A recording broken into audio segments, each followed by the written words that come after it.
Cupido y Psique.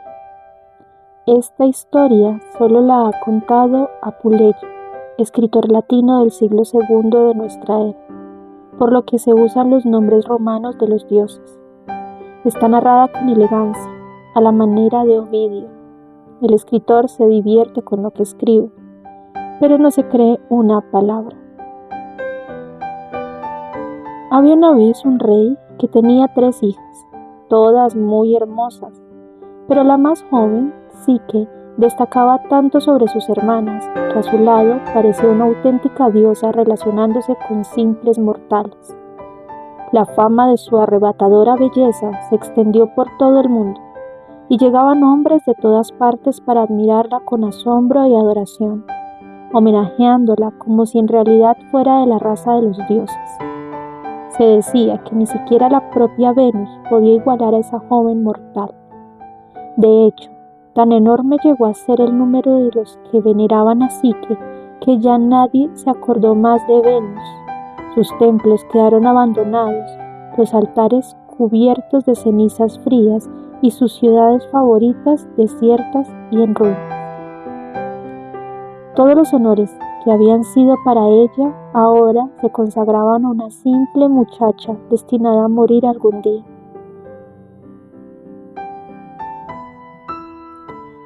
Como es de imaginar, la diosa no estaba dispuesta a que se le tratara así.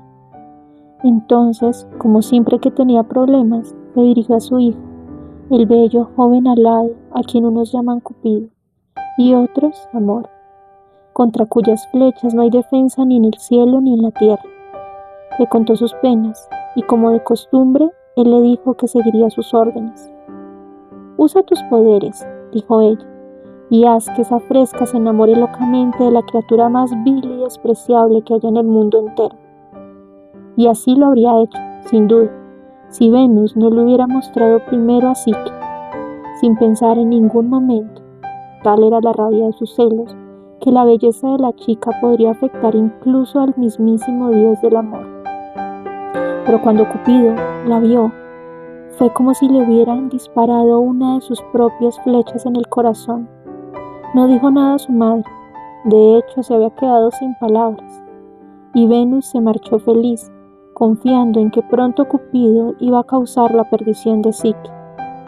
Sin embargo, lo que ocurrió no fue lo que ella suponía. Psique no se enamoró de ningún miserable, no se enamoró de nadie, así de sencillo. Y lo que es más raro, nadie se enamoró de ella. Los hombres se contentaban con mirarla, maravillarse y adorarla, y luego pasaban de largo y se casaban con otra. Sus hermanas, infinitamente inferiores a ella en belleza, se casaron en la magnificencia, cada una con un rey. Psique, la más hermosa, se fue quedando triste y sola, y sin amor. Parecía que ningún hombre la quería. Todo esto resultaba de lo más preocupante para sus progenitores, por supuesto, por lo que su padre decidió viajar hasta el oráculo de Apolo para pedirle consejo sobre cómo conseguir un marido para Psique. El dios le contestó, pero sus palabras fueron terribles. Cupido le había contado toda la historia y le había solicitado ayuda. Por tanto, dijo Apolo, debían llevar a Psique, vestida de luto más riguroso, hasta lo alto de una montaña rocosa y dejarla solo ahí, donde iría a buscarle el esposo que le estaba destinado, una terrible serpiente alada, mucho más fuerte que los mismos dioses, y la desposaría. Es de imaginar el sufrimiento de todos cuando el padre de Psique volvió con estas tristísimas noticias. Sus progenitores la vistieron como si fueran a enterrarla y la acompañaron hasta la montaña, más dolidos que si la estuvieran llevando a su tumba. Pero Psique se armó de coraje. «Deberían haber llorado antes por mí», les dijo, «y por la belleza que me ha hecho atraer los celos del cielo. Ahora márchense y sepan que estoy feliz de que el final haya llegado». Desconsolados, todos se fueron, dejando a la bella criatura indefensa, dispuesta a enfrentarse a solas con su destino, y se encerraron en su palacio para llorarla durante el resto de sus días. En la cima de la montaña, en la oscuridad, Sí que se sentó y esperó a que llegara algo terrorífico. No sabía qué. Ahí seguía, temblando y llorando, cuando un suave soplo de aire le llegó en medio de la quietud. El aliento dulce de Céfiro, el más grácil y ligero de los vientos, y sintió que se elevaba. Flotando, fue alejándose de aquella montaña, y luego descendió hasta quedar tendida sobre una pradera verde, blanda como un lecho y perfumada de flores. Se sentía tanta paz ahí que sí que se olvidó de sus problemas y se quedó dormida. Despertó junto a un hermoso río en cuya orilla encontró una mansión imponente y magnífica, como construida por un dios, con columnas de oro, muros de plata y suelos con incrustaciones de piedras preciosas. No se oía ni un ruido, y el lugar parecía desierto, y Psique se acercó, abrumada ante la vista de tal esplendor. Se detuvo en el umbral, dudando, pero entonces unas voces llegaron a sus oídos. No podía ver a nadie, pero las palabras le llegaron con claridad. La casa era suya, le dijeron. Debía entrar sin miedo, bañarse y descansar. Luego se le serviría una mesa digna de un banquete. Somos tus sirvientes, dijeron las voces, dispuestos a complacer todos tus deseos. Psique nunca había disfrutado de un baño tan delicioso ni de unos manjares tan exquisitos. Mientras cenaba, sonaba alrededor una música encantadora. Oía cantar a un gran coro acompañado por un arpa, pero no veía a nadie. Pasó todo el día sola, con la única compañía de las voces, pero de algún modo inexplicable tenía la seguridad de que con la llegada de la noche su esposo estaría con ella. Y así ocurrió. Cuando lo sintió a su lado y oyó su voz susurrándole cosas dulces al oído, todos sus miedos se evaporaron. Aún sin verlo, sabía que no era ningún monstruo ni ser alguno de forma terrorífica, sino el amante y esposo por el que tanto había suspirado y esperado. Aunque estar acompañada solo a medias no la satisfacía del todo, sí que se sentía feliz y los días pasaban con rapidez. Una noche, sin embargo, su querido, aunque invisible, esposo le habló seriamente, diciéndole que se acercaba un peligro en la forma de sus dos hermanas. Van a la montaña, donde desapareciste para llorar por ti, dijo él, pero no debes permitir que te vean, o harás que una gran desgracia caiga sobre mí y tú misma te perderás. Ella le dijo que no lo haría, pero todo el día siguiente se lo pasó llorando, pensando en sus hermanas y en que ella no podía consolarlas. Todavía lloraba cuando su esposo llegó y ni siquiera las caricias de él pudieron detener sus lágrimas.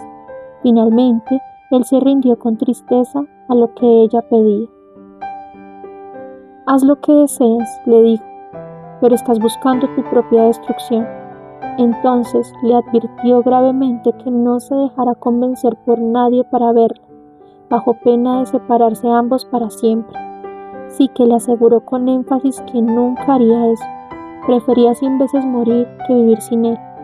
Pero dame esta alegría, le pidió, la de ver a mis hermanas. Con gran tristeza, él prometió que así lo haría. A la mañana siguiente llegaron las dos, traídas desde la montaña por el Céfiro. Sí que la esperaba feliz, entusiasmada. Pasó largo rato antes de que fueran capaces de hablar. Su alegría era tan grande que no podían sino llorar y abrazarse.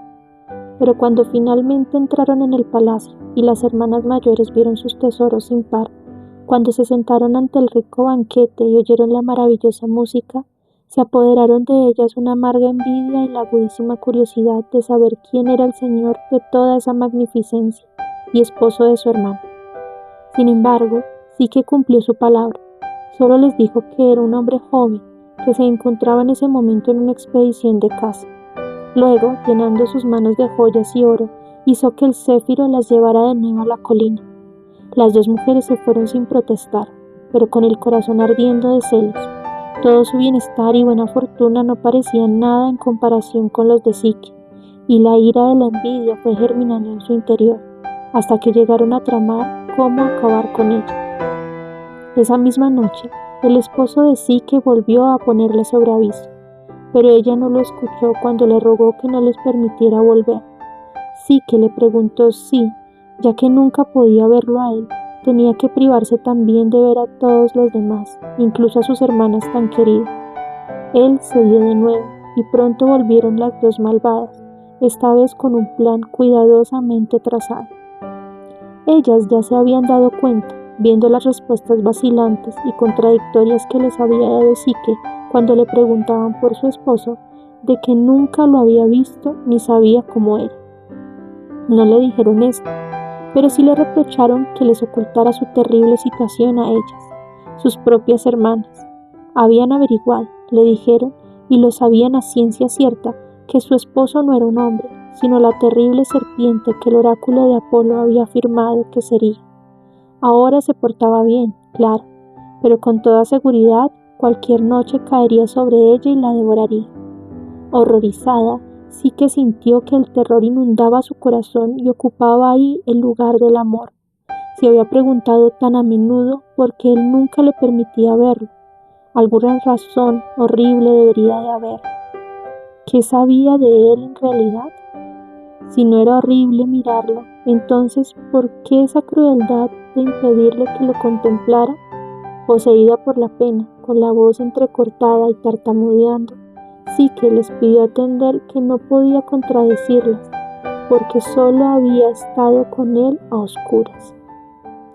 Debe de haber algo muy malo, sollozó, para que él rehuya la luz del día, y les rogó entonces que la aconsejaran. Ellas ya tenían el consejo preparado de antemano. Esa noche escondería un cuchillo bien afilado y una lámpara cerca de su cama. Una vez que su esposo estuviera totalmente dormido, debía salir del lecho, encender la lámpara y tomar el cuchillo con toda su fuerza de ánimo para hundirlo a prisa en el cuerpo del terrible ser que con toda seguridad se le aparecería a la luz. «Estaremos cerca», le dijeron, «y te llevaremos con nosotras cuando esté muerto». Y se fueron, dejando así que desgarrada por las dudas y sin saber qué hacer. Ella lo amaba, era su amado esposo. No, era una horrible serpiente y lo detestaba, lo mataría. No, no lo mataría. Tenía que saber con certeza. No quería certezas. Así pasó el resto del día, debatiéndose entre ideas enfrentadas. Sin embargo, cuando llegó la noche, había dejado de luchar. Estaba decidida a una cosa, a verlo. Cuando por fin él se quedó tranquilamente dormido, Psique reunió todo su coraje y encendió la lámpara. Se acercó de puntillas a la cama y con la luz por encima de la cabeza contempló lo que ahí yacía. Qué alivio y qué éxtasis llenaron su corazón. No apareció ningún monstruo, sino el más dulce y hermoso de los seres, ante cuya visión la misma lámpara parecía brillar aún más. Avergonzada por su estupidez y desconfianza, Psique cayó de rodillas, y si se hubiera clavado el cuchillo en su propio pecho, si no se le llega a caer de las manos que le temblaban, el mismo temblor que fue su salvación resultó también su perdición. Al inclinarse sobre él, embelesada de verlo, incapaz de negarse a sí misma el placer de llenarse los ojos con su belleza, una gota de aceite caliente de la lámpara cayó sobre el hombro de él, que se despertó entonces sobresaltado y vio la luz, y de inmediato supo de la desconfianza de ella, y la abandonó sin una palabra. Ella corrió tras él en plena noche, no lo veía, pero sí oía su voz. Él le dijo quién era, y se despidió de ella con tristeza. El amor no puede vivir donde no hay confianza, dijo, antes de huir de ella. El Dios del amor, pensó ella, era mi esposo, y yo, miserable de mí, no confié en él. ¿Se ha alejado de mí para siempre? En cualquier caso, pensó, sintiendo que se recuperaba el valor, puedo pasar el resto de mi vida buscándolo. Si ya no siente amor por mí, al menos yo puedo demostrarle cuánto amor, cuánto lo quiero. Y comenzó su viaje. No tenía ni idea de a dónde ir, solo sabía que nunca dejaría de buscarlo. Mientras tanto, él había ido a los aposentos de su madre para que restañara su herida, pero en cuanto Venus oyó su historia, supo que era Psique quien él había elegido. Lo dejó a solas con su dolor y salió llena de ira a buscar a la muchacha que le había hecho sentir aún más celos. Estaba decidida a que sí que supiera lo que significaba caer en desgracia ante una diosa. Y a todo esto, la pobre Psique vagaba desesperada, tratando de que los dioses se pusieran de su parte, rezándoles fervientes oraciones, pero ninguno quería dar un paso que lo enemistara con Venus. Al final, Psique se dio cuenta de que no tenía esperanza alguna, ni en el cielo ni en la tierra, y tomó una decisión desesperada. Iría directamente con Venus, se le ofrecería con humildad como sirvienta e intentaría aplacar su ira. Y quién sabe, pensó, si él mismo no estaría ahí, en la casa de su madre. Así que se dispuso a encontrar a la diosa, que a su vez la estaba buscando a ella por todas partes. Cuando Psique llegó a su presencia, Venus se rió a carcajadas y le preguntó con sorna si es que estaba buscando un esposo, porque el que tenía no quería ni oír ni hablar de ella, ya que había estado a punto de matarlo de una quemadura. Aunque lo cierto, siguió Venus, es que eres tan ordinaria y poco agraciada que nunca conseguirás otro amante si antes no trabajas con diligencia y dolor. Te mostraré mi voluntad enseñándote a hacerlo. Tomó una gran cantidad de semillas de las más pequeñas, trigo, amapola, mijo, y lo mezcló todos en un montón. Al caer la noche, todo esto debe estar ordenado. Aplícate por tu propio bien. Y se fue sin más. Una vez sola, Psique se quedó sentada muy quieta, mirando el montón. Se había quedado paralizada por la crueldad de tal orden y no veía para qué empezar con una tarea tan manifiestamente imposible. Pero ella, que no había despertado la compasión ni de dioses ni de hombres, halló en aquel momento de desesperación piedad de las criaturas más minúsculas del campo, las hormiguitas, trabajadoras imparables, que se llamaron unas a otras. Vamos, seamos clementes con esta pobre doncella y ayudémosla ahora mismo. De inmediato empezaron a aparecer miles de hormigas en fila india, separando y dividiendo hasta que lo que se había sido una masa confusa apareció ordenada, cada semillita con sus iguales. Así se las encontró Venus al volver y furiosa ante el espectáculo dijo: «Tu trabajo no ha acabado en modo alguno». Le pidió a Psique un mendrugo y le ordenó que durmiera en el suelo mientras ella se iba a su lecho suave y perfumado. Estaba segura de que, si hacía trabajar a la muchacha sin descanso y la mataba de hambre, su odiosa belleza se marchitaría muy pronto. Hasta entonces ella se ocuparía de que su hijo no saliera de sus aposentos, donde aún estaba recuperándose de la herida.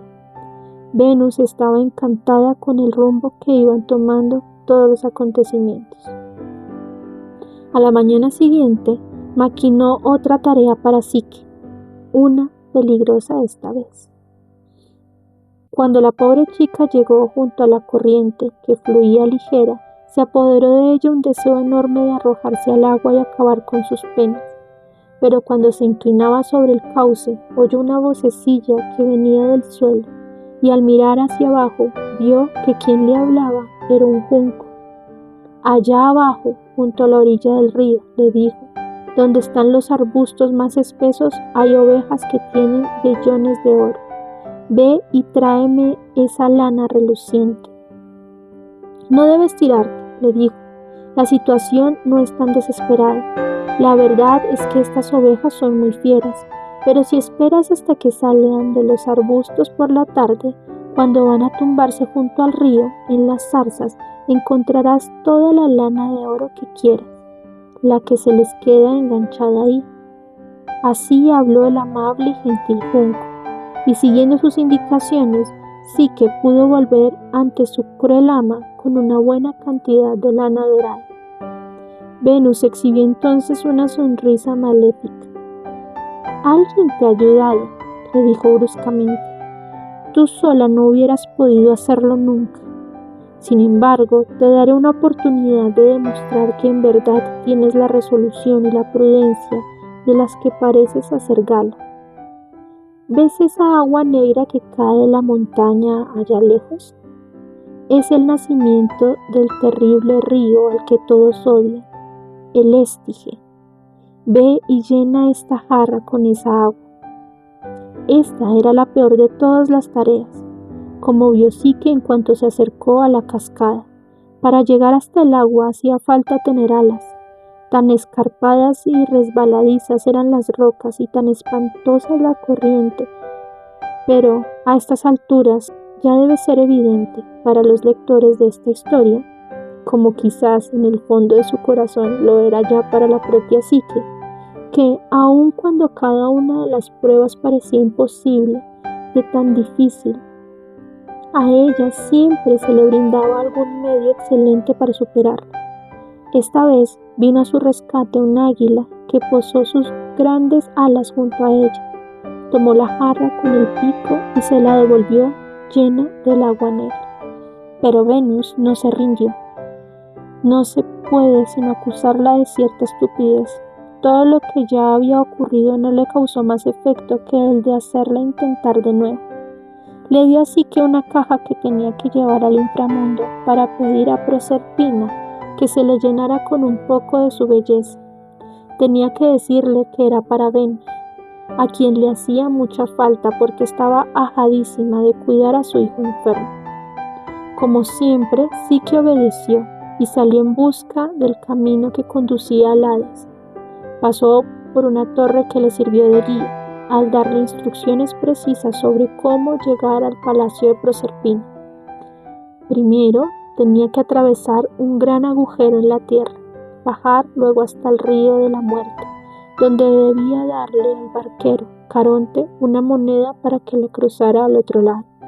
Desde ahí el camino la conduciría directamente al palacio. Cerbero, el perro de 3 cabezas, guardaba las puertas, pero si le daba un dulce se volvería bueno y la dejaría pasar. Todo ocurrió como la torre había dicho, por supuesto. Proserpina se mostró encantada de hacerle un favor a Venus, y Psique, muy animada, volvió a subir con la caja, aún más rápido de lo que había bajado. Pero ella misma se puso su siguiente prueba. Con su curiosidad y, peor aún, su vanidad, sintió la necesidad de ver qué era aquel hechizo de belleza que llevaba en la caja y quizá de usarlo un poco. Sabía también como Venus que todo lo que estaba pasando no le estaba haciendo ningún bien a su aspecto, y no olvidaba que en cualquier momento podría encontrar de nuevo a Cupido. Ojalá pudiera ponerme más bella para gustarle. Incapaz de resistir la tentación, abrió la caja, pero para su gran decepción no vio nada en su interior. Parecía vacía. De repente una languidez como de muerte la dominó y cayó en un profundo sueño. Y en ese crítico momento, el mismo dios del amor entró en escena. Para entonces, Cupido ya estaba recuperado de la herida y echaba de menos a Psique. Mantener encerrado al amor no es cosa fácil. Venus había cerrado la puerta, pero había ventanas. Cupido no tenía más que volar y empezar a buscar a su esposa. Psique estaba tendida muy cerca del palacio, así que la encontró de inmediato. En un instante le limpió el sueño de los ojos y lo guardó de nuevo en la caja. Luego la despertó con una punzadita de una de sus flechas, y tras reñirlo un poco por curiosa, le ordenó que llevara la caja de Proserpina a su madre, asegurándole que todo iría bien desde entonces en adelante. Mientras Psique, feliz, se apresuraba a acabar la tarea, el dios subió hasta el Olimpo volando. Quería asegurarse de que Venus no les daría más problemas. Así que fue directamente con Júpiter, el padre de los dioses y los hombres, que consintió al instante en todo lo que Cupido le pidió. A pesar de que tú me has hecho mucho daño en el pasado, le dijo, perjudicando a todas luces mi buen nombre y mi dignidad, haciendo que me convirtiera en toro, en cisne, aún así no puedo negarte nada. Entonces convocó una asamblea de dioses y les anunció a todos, Venus incluida, que Cupido y Psique estaban formalmente casados, y a continuación se ofreció a convertir en inmortal a la esposa. Mercurio llevó a Psique al palacio de los dioses, y Júpiter mismo le dio a probar la ambrosía que le haría inmortal. Esto, como es lógico, cambió la situación por completo. Venus ya no podía poner objeciones a una nuera que era diosa, así que el matrimonio se había vuelto de lo más conveniente. Sin duda, también influyó la idea de que ahora sí que viviría en el cielo con un marido e hijos a los que atender, y no podría pasar demasiado tiempo en la tierra atrayendo la mirada de los hombres y distrayéndolos de adorar a Venus. Y así todo llegó a un final feliz, el amor y el alma, pues eso es lo que significa psique.